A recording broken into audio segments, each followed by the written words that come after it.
Holmes's clients were the rich and famous. They came from all walks of life, even the humblest. Indeed, he was more apt to give heed to the humble client, the minor tragedy, because that was the nature of the man, human and understanding. Yeah, hang it all, Holmes. Let me have a look. After all, I did buy the beastly thing. Why don't you wait for moving pictures, Watson? Much more interesting, you know. Pictures that move? Ridiculous. I'm not being ridiculous. They've already been invented by a Frenchman named Lumiere, and an American Edison seems to have made it quite practical. Absurd. You'll never get anywhere with them. You'll see. Not commercially anyway. Nobody will be interested. Come in.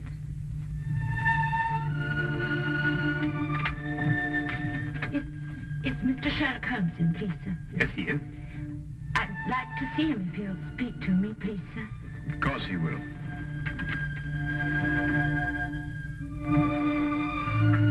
This is Mr. Sherlock Holmes. I'm Dr. Watson. Miss... Miss, sir? This is just you. Oh, come now, my dear. It's not as bad as that. It's Billy. My husband. He's dead. Oh, my dear. Here, come and sit down and tell us about it. Get a cup of tea, Watson. They say he hanged himself, sir, 3 days ago in a hotel in Glasgow. Oh, yes, I remember. William Hooper, a traveling salesman with Whittle Brothers, I believe. Yes, sir. Brooms and brushes. He was on his last job for the firm. They were letting him go. Yes, sir, but Billy would have found another job. He wasn't afraid to work. Of course he wasn't. He didn't hang himself, sir. He didn't. Jessie, I believe you have a baby. Yes, sir. 6 months old. Is there any insurance? Yes, sir, but they say because Billy hanged himself. The policy won't be paid. We had ever such a jolly time. There was a gentleman in the compartment who was so funny he kept us in stitches. When he laughed, you just couldn't help laughing with him. I see. Was there anyone who might have benefited by his death? No, sir. No one at all. Was he a native of London? No, sir. He came from Export. That's a little village in Cornwall. I see. Well, I can't promise anything, Mrs. Hooper, but I'll certainly do my best. Now, where can I get in touch with you? Number 26, Western Lane. And sir, there's something I must tell you. Yes, Jessie? I'm not very well off, and what with the expenses of the baby and... Never mind. There's no fee. Oh, thank you, sir.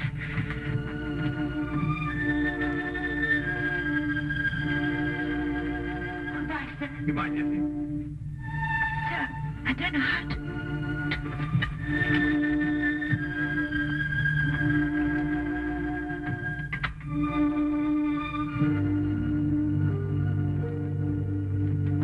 Holmes, how did you know so much about William Hooper?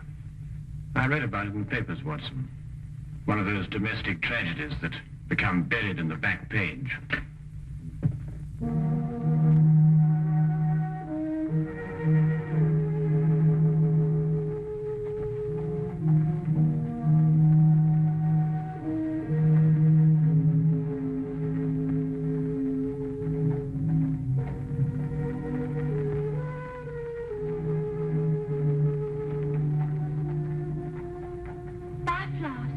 No, thanks.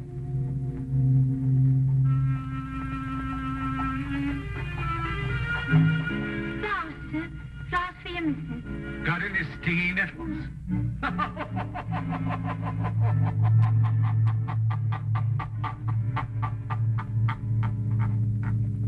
If you want to kill somebody, you can poison them or shoot them or stab them or push them over a cliff if you like, but you don't hang them. It's too deucedly awkward.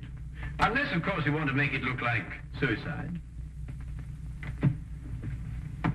Oh, Watson, be a good fellow, would you, and buy me 15 feet of manila rope before we go out to Glasgow? Well, we could buy that anyway. Glasgow?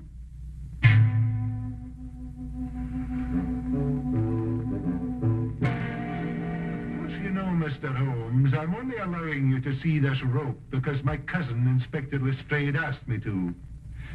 He tells me you've been a wee thing useful to him down there in London from time to time. Well, that's very kind of you to say so, Inspector McDougal. I'm sure that your cousin would appreciate that. Well, there it is. Nothing but an ordinary rope. Nothing unusual about it at all. Well, it's an efficient knot. Which anyone could have tied. And you're quite convinced that Billy Hooper hanged himself with it, eh? Well, he put the rope round his neck, stood in a chair, and then kicked the chair from under him. But first slinging the rope over a ceiling beam and tying it to a bedpost, eh? Aye. Have you examined the rope with a glass, Inspector? Glass, Mr. Holmes. In Glasgow, we have another use, a more practical use for a glass. To put a wee drop in, you can. Oh, yes, yes. Then you'll find this glass a wee bit different, Inspector. It helps you to see things more clearly. Just what am I supposed to see with this? That the fibers on the rope that were slung over the beam point towards the noose. Yeah, I can see which way they point, but I can't see the point of them. Oh, well. You will, Inspector. Now I should like to have a look at Billy Hooper's shoes and the room in which he was supposed to have hanged himself. Mr. Holmes, I'm beginning to have a great deal of sympathy for my cousin, Inspector Lestrade, to say nothing of the entire London police force.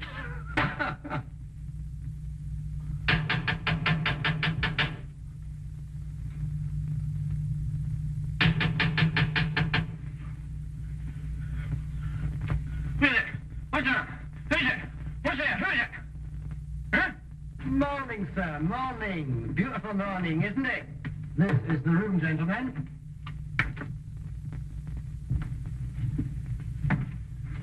This is the beam, I presume, over which the rope was slung. And this is the bedpost the laddie tied the rope to. Interesting. Just a little routine detection, sir. Why don't you go back to sleep? Watson, let me have the rope you bought in London, would you? Yes.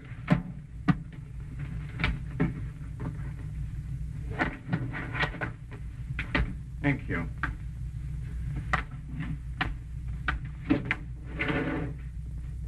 Now, would you come and stand under the noose? Just a minute, Holmes. What are you up to? Mr. Holmes, I'm afraid I can't allow you to hang your friend in my presence. Oh, very well. I only wanted to make the demonstration as graphic as possible. Would you hold it, Watson? Now, observe the rope, Inspector, passing over the beam as I hoist Watson up. What is all this going on? Oh, just an experiment, Watson. I believe you put on a bit of weight, old chap. It's nonsense, Diego. I'll have a look at the rope. Inspector, observe that part of the rope which passed over the beam. You'll note that the fibers point towards the noose. Exactly like the fibers of the rope Hooper was hanged with. So they do. But if he had hanged himself by kicking the chair from under him, his body dropping down would have caused the fibers to bend in the opposite direction, away from the noose. I've got it, Holmes. And because the fibers bend towards the noose, therefore, Hooper must have been pulled upwards. And since he obviously didn't pull himself up, someone else must have. And that is murder. Martin! What are you talking about? The late William Hooper, sir. Mr. Holmes here, by a brilliant feat of detection, has just proved conclusively that he was hanged here, in this very room. Hanged in this very room? Let me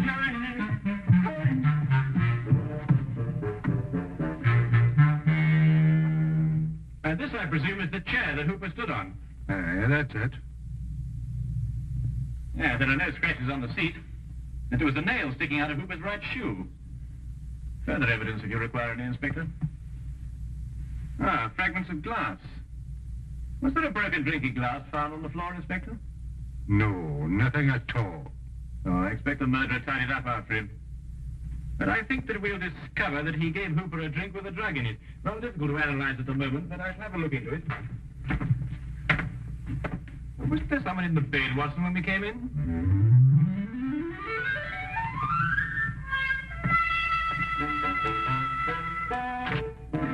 John Carver, 28 Minute Road, Birmingham. Henry Hampton, 76 Casket. 76 Casket Lane. Do you recall Hampton? Hampton. Yes, I remember a salesman, I believe. Stayed just the one night. No one of our regulars.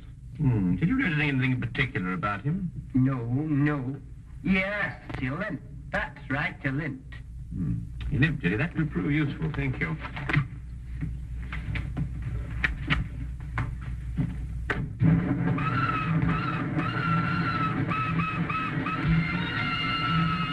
Aside from the fact that Hooper was murdered, what else do we learn in Glasgow? Well, Watson, that the man who registered under the fictitious name of Henry Hampton of 76 Casket Lane is the murderer. Oh, I see. A salesman just happened to be wandering about with a length of manila rope on him. Yes, of course. Didn't you know? He's a rope salesman. But hang it all, Holmes, at least 50 people registered at the hotel that night. What makes you pick on this Hampton chap?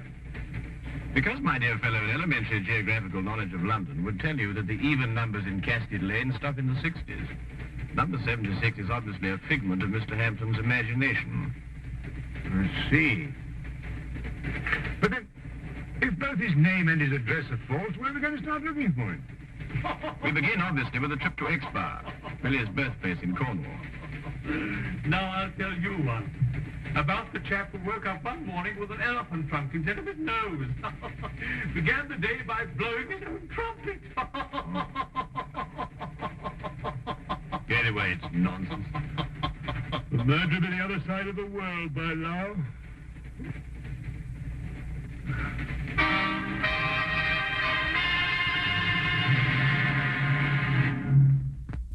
And now we return to the case of the Jolly Hangman.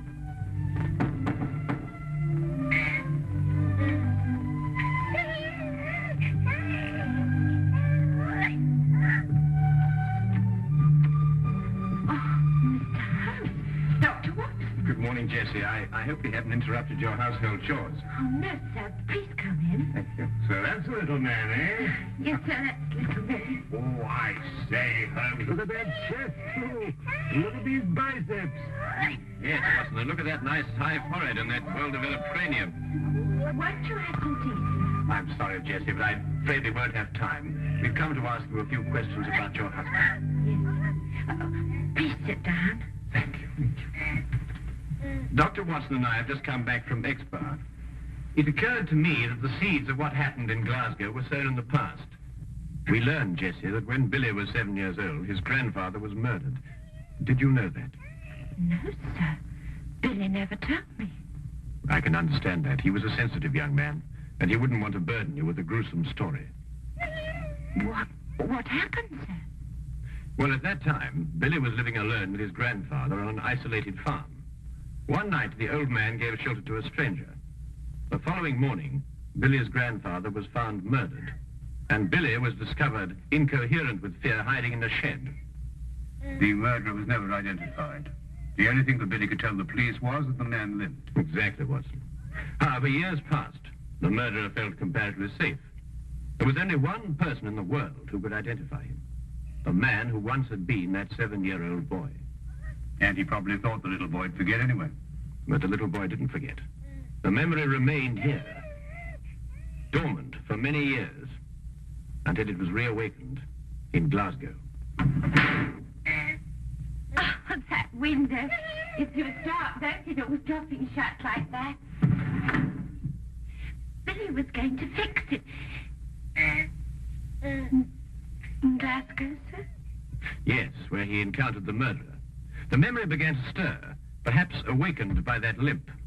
And the murderer began to realize that sooner or later, Billy would remember and identify him. Now I understand. Understand what? Billy's nightmares. Oh, such frightful ones he'd always have. Moaning something about a hobble. Of course, a hobble, a limp. But he could never remember what the nightmares were about. Did Billy ever mention meeting a man who limped? No, sir, never. Then I believe, Watson, we can conclude that Billy had never met the man before the chance encounter in Glasgow. Oh, I'm sure he hadn't, sir. So the signs still point to our mysterious Mr. Hampton. Who's Mr. Hampton, sir? A gentleman I very much wish to lay my hands on. And I will. You may be sure of that, Jessie. My feet are killing me. How many more of these companies we got to see? Oh, chin up, old chap, only about a dozen or so. Well, can't we cover them in a hansom? What? A hansom cab on a beautiful day like this? Oh, don't be silly.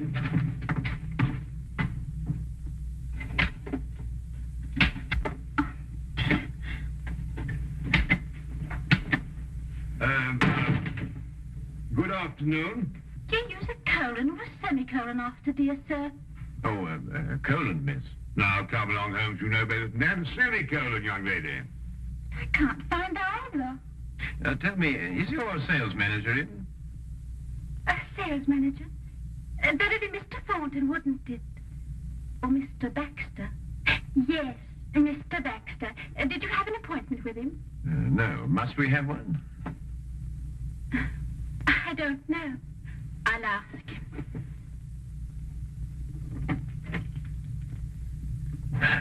New, I'd say, Holmes. Yes, a safe deduction, Watson. You noticed the fingernails unbroken. Oh, really? Mr. Baxter says you don't have to have an appointment. He'll see you now. Ah, thank you.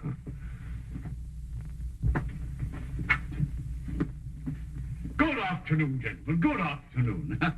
And what may I do for you? Good afternoon. My name's Dr. Watson, and this is Mr. Sherlock Holmes. Sherlock Holmes, eh? Oh, this is an honor. Not here to arrest anyone, though, I hope. Would it be an imposition to ask for your salesman's itinerary during, let's say, the last few weeks? The cities they've covered? No sooner asked than done, as the genie said. Oh, must be in the file drawer. Our road chart, you know. Dr. Watson, would you mind getting it? It's in the drawer over there. Yes, of course I will. The brown folder. Yes, that's it. Thank you. Now, let's see, shall we? Johnson covered Wales all this month. Harkinson over in Ireland. You're quite sure you've had no one in Glasgow? That's right. Used to go on the road myself, but not any longer. Can't stand the trains. Haven't been in one for years.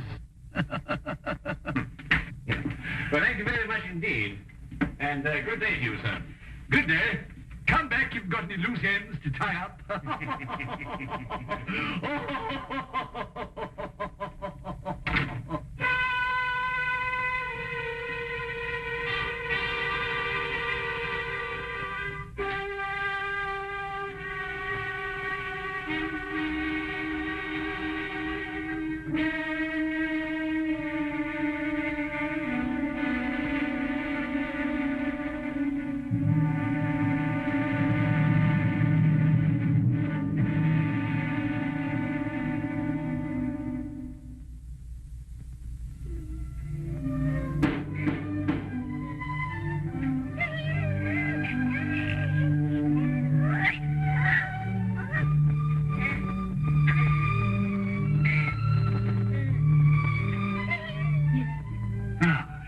Afternoon, Mrs. Hooper.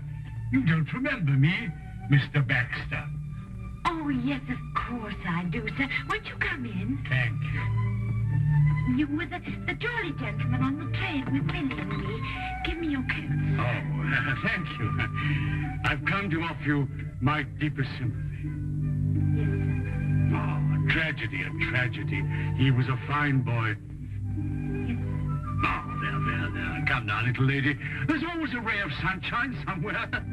Ah, there it is.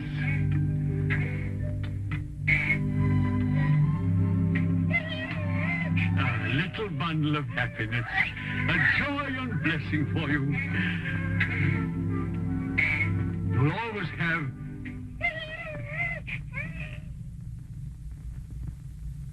Ah, that's right. You didn't know, did you? I was seated all the time you were in the compartment, wasn't I? Well, just goes to show you, we all have our trials and tribulations.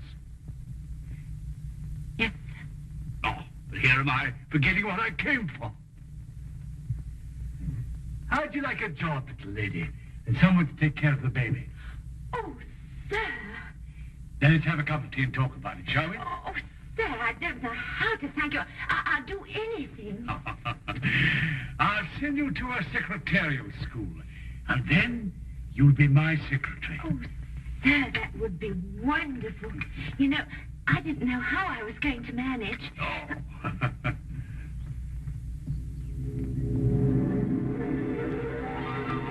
You take sugar, sir? Huh? Oh, no, thank you. Looking at you is sugar enough for me. Really?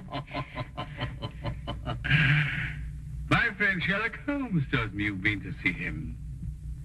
Do you know Sherlock Holmes, sir? Oh, I should think I do. Always asking my advice, Sherlock is. Can't solve a case without me, he says. He and Dr. Watson went up to Glasgow, you know, inquiring at the hotel where Billy was. And then they went down to Expa. How do you know all that, sir? Oh, Sherlock tells me everything. I suppose you told him that you and Billy met me on the train. And you gave him my name. I'm afraid I'd forgotten your name, sir. Hadn't you now? And you're the only one who knows, eh? Well, wouldn't Sherlock be surprised to find that I'd met Billy on the train? Yes, indeed. Wouldn't he be surprised? Yes, sir. Now, bring up your tea, and we'll talk about your new job. Huh?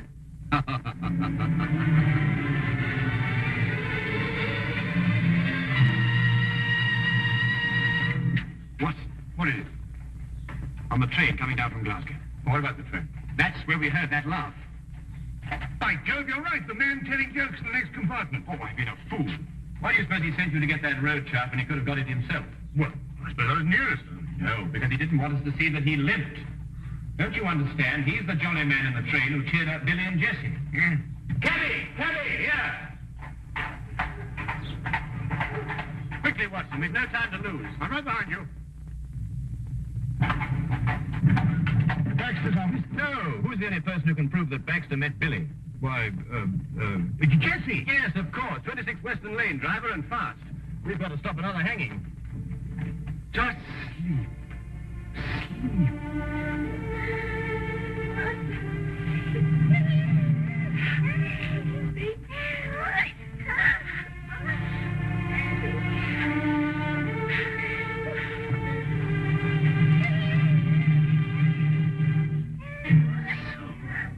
You had to go to Sherlock Holmes, eh? Couldn't leave well alone, could you? You're just like your husband in that. He couldn't let sleeping dogs lie either. The way he looked when he saw me walk out of the train at Glasgow. Well, maybe he wouldn't have remembered my limp from that night, and maybe he would. No point in taking chances. I don't believe in taking chances. Mrs. Hooper? Mrs. Hooper! It's Sherlock Holmes. Open the door. Mrs. Hooper! Jessie, it's Sherlock Holmes. Open our door. Jessie, open the door. All right, Watson, break it down.